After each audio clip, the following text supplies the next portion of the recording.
I am currently the Democratic nominee for U.S. Senate in the state of West Virginia.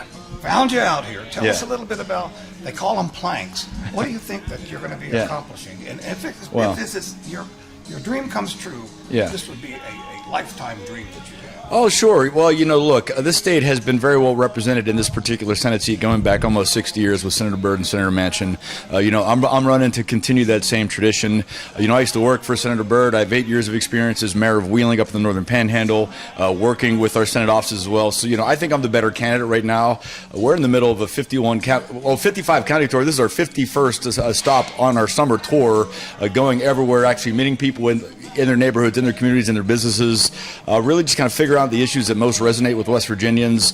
And I really think that, looking forward at this election right now, between me and the governor who is running against me for this race, I think I'm the far more qualified candidate who also happens to pay his bills and pay his taxes and keep his promises.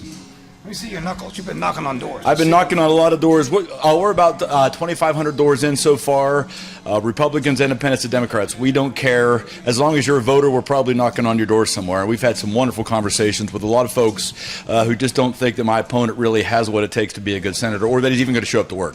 You worked with Byrd at one time. Yes, I spent 5 years working for Senator Byrd. It was my first job out of college, an incredible learning experience. Got to write speeches for him, travel the state with him, see the way he went about conducting business in that, in that sort of hallowed chamber. And the way you do it is by hard work and by building relationships across the aisle. That's something that Byrd did each and every day.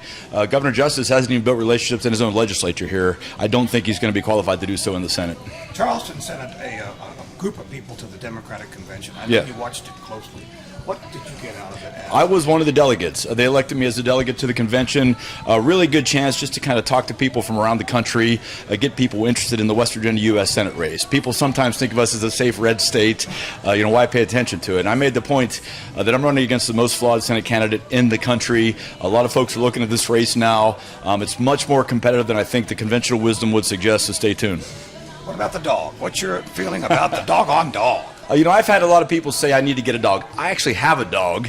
He's a beautiful shelter dog that, I love very dearly. I just don't think my campaign should be based on having a dog everywhere. Look, I love dogs and everyone loves dogs. If you don't love dogs, something's wrong with you. Yes. But this campaign isn't about who has the cuter dog. It's about who has the better vision and work ethic to actually carry the state forward. You used the word a second ago, fraud. You want to elaborate on that? A fraud? Well, look, someone who doesn't pay his taxes, doesn't pay his bills, actually takes his employees, takes money out of their paychecks to pay their health insurance premium and then actually uses it for something else. If that's not fraudulent, I'm not sure what it is. It's certainly wrong. It's certainly not keeping your promise. It's certainly not what West Virginians expect in the next U.S. Senator.